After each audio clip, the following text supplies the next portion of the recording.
Você não acorda um dia em silêncio, ele vai se instalando aos poucos. Primeiro você deixa de dizer o que sente para evitar conflito. Depois começa a engolir pequenas dores, para não parecer exagerada. Em algum momento percebe que tem frases presas na garganta, mas já não sabe mais se vale a pena soltá-las. Surge a dúvida constante. Será que eu estou exagerando? Será que isso é coisa da minha cabeça? Será que falar vai piorar tudo? E assim, sem perceber, você começa a se calar dentro de uma relação em que antes sua voz existia. O silêncio vem acompanhado de um medo estranho.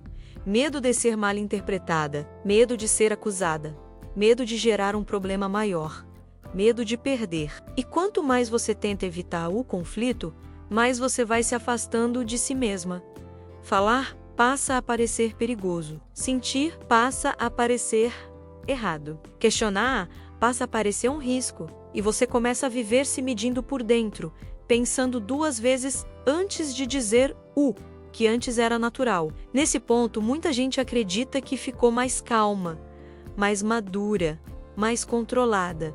Mas a verdade é outra. Você não ficou mais tranquila. Você ficou com medo de desagradar, medo de errar, medo de ser abandonada.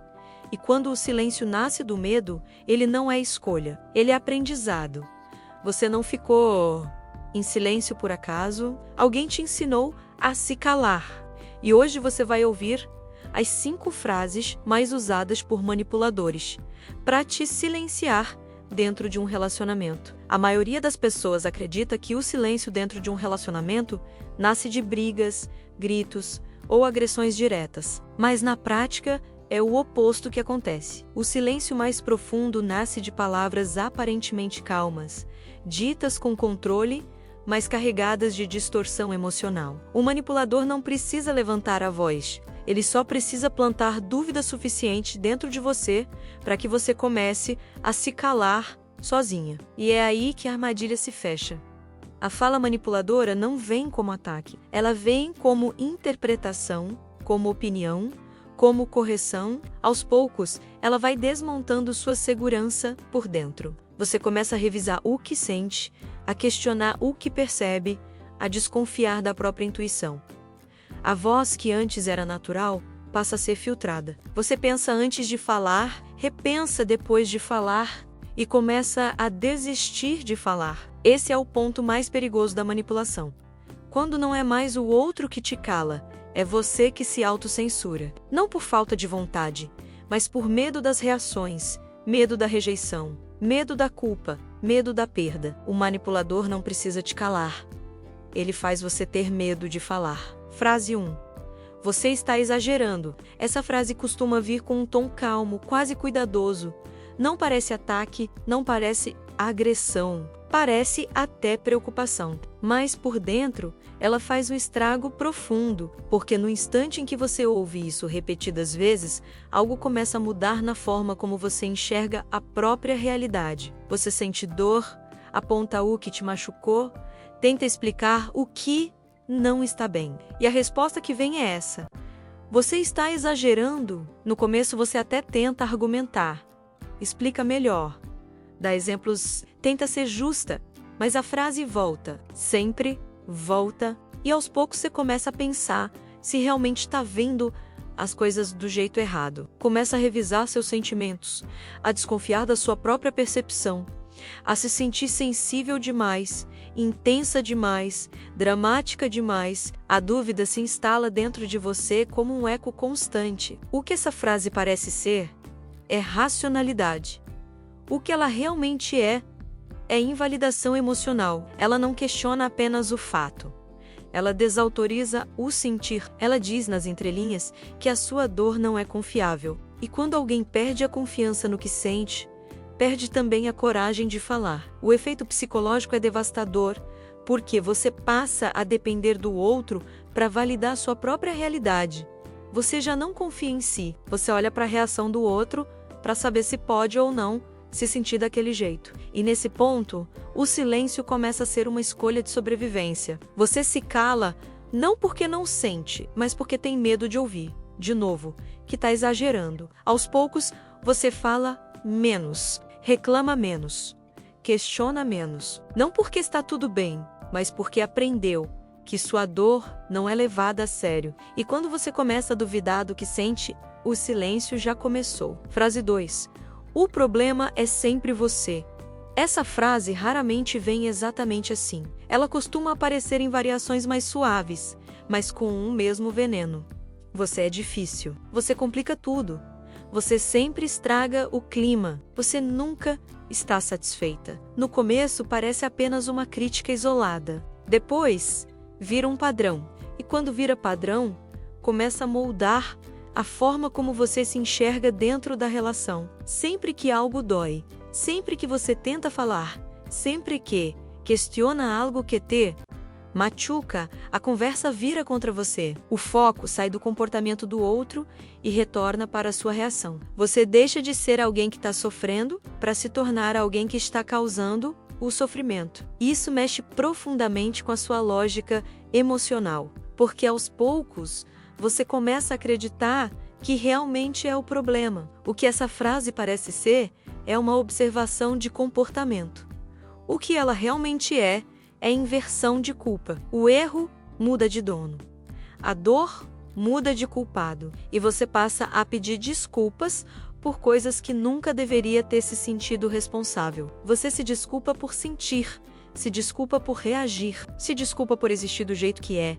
O efeito psicológico é silencioso e pesado. Você começa a medir cada palavra antes de falar. Começa a desistir de conversas importantes para não ser acusada de novo. Começa a engolir conflitos para não ouvir que é você quem estraga tudo. O seu silêncio passa a ser uma tentativa de manter a paz. Mas essa paz é falsa, porque é construída em cima do seu apagamento. Quando a vítima começa a pedir desculpas por sofrer, a manipulação já está funcionando perfeitamente. E você passa a falar cada vez menos, não porque não tem mais dor, mas porque aprendeu que toda dor sua será transformada em defeito. Frase 3. Se você falar disso de novo, eu vou embora. Essa frase quase nunca vem como um grito. Ela costuma vir num tom frio, decidido, controlado. Às vezes disfarçada de cansaço, às vezes como um ultimato calmo demais. E é exatamente por isso que ela é tão perigosa, porque ela não discute o problema. Ela ameaça a sua segurança emocional. No início você pensa que é só um limite, que a pessoa está pedindo espaço, que talvez aquela conversa tenha sido difícil demais. Mas por dentro, algo se instala. Medo. Um medo rápido, profundo, que atravessa o corpo inteiro. Medo de perder, medo de ficar sozinha, medo de provocar um rompimento irreversível. E esse medo muda tudo. Ele muda o tom da sua voz. Muda as palavras que você escolhe. Muda até o que você decide sentir. O que essa frase parece ser é uma tentativa de encerrar o conflito. O que ela realmente é uma ameaça emocional. Ela usa o abandono como arma. Ela ensina você que falar custa caro demais, que tocar em certos assuntos pode significar perder tudo. E quando o risco é alto demais, você começa a se calar. O efeito psicológico é devastador, porque ativa o medo mais primitivo do ser humano. O medo de ser deixado, e quando esse medo assume o controle, você aceita quase tudo para não perder. Você engole humilhações, ignora limites, silencia dores, não porque concorda, mas porque quer sobreviver emocionalmente dentro da relação. Aos poucos, você aprende que amar virou risco, que falar virou ameaça, que ser sincera virou perigo. E então você se adapta. Você fala menos, questiona menos, existe menos. O medo de perder cala mais do que qualquer grito. Frase 4. Você é sensível demais. Essa frase costuma vir disfarçada de descrição de personalidade. Parece neutra. Parece até observação, mas na prática ela funciona como um rótulo que desautoriza tudo o que você sente. Sempre que algo te machuca, sempre que você reage, sempre que demonstra incômodo, essa frase aparece como um carimbo que explica tudo sem precisar resolver nada. Você não está sofrendo, você é sensível demais. No começo, você tenta discordar internamente. Pensa que talvez esteja apenas reagindo ao que é injusto. Mas quando essa frase se repete, ela começa a criar vergonha. Vergonha de sentir, vergonha de chorar, vergonha de se magoar, vergonha de ser quem você é emocionalmente, e essa vergonha vai te fechando por dentro. O que essa frase parece ser é um comentário de temperamento. O que ela realmente é uma desqualificação emocional. Ela ensina que a sua sensibilidade é um defeito, não uma característica. E quando alguém acredita que sentir é errado, começa automaticamente a se silenciar para não ser julgada de novo. O efeito psicológico é duro, porque você passa a se endurecer por dentro. Não porque deixou de sentir, mas porque aprendeu que demonstrar virou risco. Você reprime lágrimas, engole reações, controla impulsos naturais, não por maturidade, mas por medo de ser vista como exagerada, fraca ou instável. Aos poucos, a sua expressão emocional vai desaparecendo. Você fica mais contida, mais distante, mais silenciosa. E muita gente chama isso de maturidade, mas na verdade é defesa. Quando sua sensibilidade vira defeito, sua identidade começa a sumir. Frase 5. Ninguém vai te aguentar como eu aguento. Essa frase vem travestida de cuidado. Parece que a pessoa está dizendo que te ama, apesar de tudo. Parece até uma prova de paciência, mas por dentro, ela carrega uma mensagem devastadora. Você é difícil de amar. E quando alguém escuta isso repetidas vezes, algo muito perigoso começa a crescer dentro dela. A dúvida sobre o próprio valor afetivo. No início, você até tenta rir de nervoso. Pensa que talvez tenha mesmo seus defeitos, como qualquer pessoa. Mas essa frase não vem uma vez só. Ela volta nos momentos em que você questiona, em que se impõe, em que mostra desconforto. E cada repetição vai criando a sensação de que, se essa pessoa te deixar, ninguém mais vai ficar. O amor vira ameaça. A permanência vira favor. O que essa frase parece ser é tolerância. O que ela realmente é controle por medo. Ela cria dependência emocional, ao fazer você acreditar que só será aceita se calar, se diminuir, se moldar. Aos poucos você começa a ter medo de ser você, medo de errar, medo de falar, medo de incomodar, medo de perder aquele que, supostamente, é o único capaz de te suportar. O efeito psicológico é profundo, porque ele mexe com a raiz da autoestima. Você passa a se ver como alguém que dá trabalho, que pesa, que exige demais. E para não ser abandonada, você começa a se ajustar ao que o outro espera, mesmo que isso custe a sua essência. Você silencia reações, engole incômodos, aceita desrespeitos. Não porque concorda, mas porque acredita que não merece mais do que aquilo. Quando você começa a acreditar que é difícil de amar, o controle já venceu. E o seu silêncio, nesse ponto, deixa de ser só medo. Ele vira identidade. Essas frases funcionam tão bem porque não atacam você por fora. Elas entram por dentro, cada uma ativa um gatilho diferente, mas todas levam ao mesmo lugar: medo, culpa, vergonha e confusão. O medo te faz se calar para não perder. A culpa te faz pedir desculpas pelo que você não fez.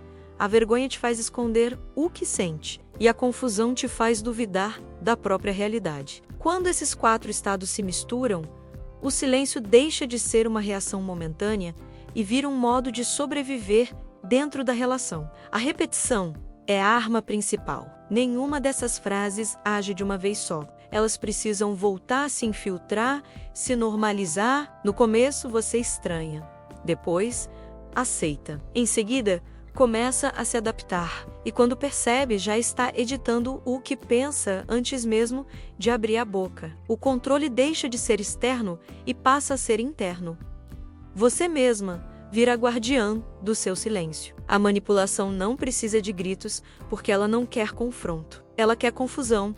Ela não quer resistência. Ela quer dúvida. Quando você duvida de si, alguém domina a conversa sem precisar levantar a voz. E é por isso que essas frases atravessam tanto tempo sem serem questionadas. Elas não parecem violentas, mas elas desorganizam tudo por dentro. O manipulador não te cala com força. Ele te cala com repetição. Existe um dia em que algo muda dentro de você. Não é um dia barulhento. Não é um dia de confronto. É um dia silencioso em que você percebe que não enlouqueceu, que não inventou a dor, que não era exagero, que não era drama. Você entende, com uma clareza que assusta e liberta ao mesmo tempo, que foi silenciada. Não porque era fraca, mas porque estava tentando amar alguém que precisava te calar para se sentir no controle. Nesse dia, sua voz ainda não volta gritando. Ela volta tímida, volta tremendo, volta com medo de errar, mas volta. E só o fato de voltar já muda tudo, porque quando você recupera a própria voz, já não aceita mais viver em lugares onde ela precisa se esconder. Você começa a se ouvir de novo, começa a confiar de novo no que sente, começa a respeitar de novo o que dói. A sua voz nunca foi fraca, ela só foi treinada a se esconder.